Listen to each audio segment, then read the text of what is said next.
Something quite remarkable has happened over the past couple of years. Something long believed immutable, a fact of life, a truism, has not only been entirely turned on its head, but to question the radical new proposition is considered outright bigotry. I'm talking about the concept of being man or woman, the idea that you are one or the other.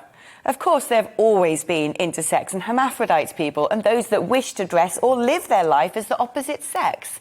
But the idea that gender is an elongated optional spectrum, a pick and mix where anyone can decide what they are at any given time and demand it be recognised as an objective truth, is an entirely unprecedented 21st century development that has only really taken root in extremely recent history.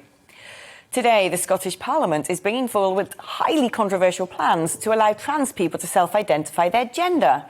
At present, applicants must be 18, have a medical diagnosis for gender dysphoria, and swear an oath that they have been living in their new gender for 2 years. Well, they now want to scrap the requirements for a medical diagnosis and cut the period to just 3 months. Essentially, anyone can simply just say they are the opposite sex, and the rest of us must go along with it. Well, this on the surface seems relatively innocuous because, frankly, who really should care how an individual wishes to regard themselves? It actually ushers in a whole slate of complex competing rights, particularly, it is argued, when it comes to women. That's because women for a long time have relied upon single-sex spaces, perhaps more so than men. Private changing rooms, toilets, counselling services, all areas where the vulnerabilities of their sex are taken into consideration. The same is true with sport. The idea, with often grossly different physicalities, that men and women could compete against each other, particularly in high-impact events, is frankly absurd.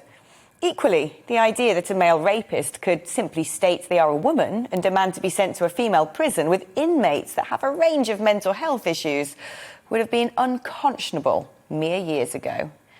Yet today, the trans lobby is one of the most powerful and vociferous in the West. Today, if anybody dares to question the new dogma, the sheer vitriol of the counter-response is often breathtaking. The social media pile-ons against anybody who suggests that there could be dangerous ramifications to allowing anybody to just declare themselves a different gender verge on outright misogyny and hate. It is a new battleground and social phenomenon that has shocked a lot of the Western world and borne out ugly public conflicts in areas that have actually been settled for centuries. Gender dysphoria is a long-established medical condition, historically regarded as a psychological disorder, with the latter word removed in recent years to avoid causing offence. Rates of gender dysphoria tended to hover around the 0.1% mark in the population, but have recently exploded since public campaigns around the issue have become so prominent. For the first time, the Olympics enabled a trans athlete to compete as a woman in weightlifting. Some NHS trusts have now stopped using the word mother in preference for birthing parent. Many new developments are constructing unisex toilets, and everyone who is anyone is encouraged to now sign their emails with preferred pronouns. And heaven forfend if you forget what someone else that day decides are theirs.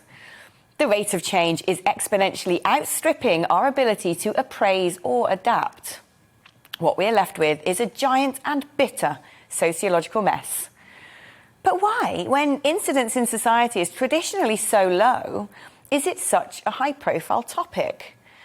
Why should a long-standing niche issue now demand the rest of society forfeit certain rights and traditionally held beliefs?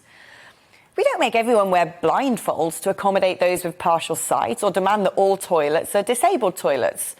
Nor would it be culturally acceptable for people to be able to demand being identified as of a different ethnicity or age. So how come, when it comes to gender, it is now perfectly sanctioned to create a monstrous cocktail of confusion, synthetic offence and the erosion of hard-won rights? Is it necessary? Or is it potentially catastrophically harmful as adolescents grow up more confused than ever before, as potentially damaging practices such as breast binding are being popularised by clickbait-loving celebrities, as women no longer feel safe when using intimate facilities or competing in sport, where to not go along with demands of picking pronouns or remembering someone else's will leave you exposed to criticism and retribution. where to state you are attracted to a particular biological sex could be deemed offensive, and where the resultant chaos is potentially harming community relations and eroding tolerance via the sheer inflexibility of the religiously zealous credo.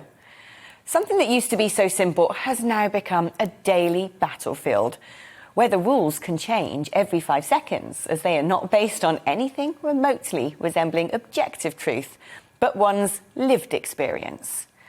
Yet for those who are gender dysphoric, perhaps these societal changes can't come soon enough. Perhaps finally having a frank conversation about perceived sex is long overdue. Perhaps those of us who are heteronormative cis adults, which I think is the correct nomenclature, do really have to be made aware of the struggles others go through before we can show true compassion. It's become a ludicrously toxic, intolerant conversation in recent times, therefore one that we absolutely must have. Today, we really need to talk about gender. Welcome to the GB News YouTube channel. You can watch us live 24 hours a day, catch up on your favourite shows and join in the conversation in the comments below. Don't forget to subscribe and you'll never miss any of our exclusive content.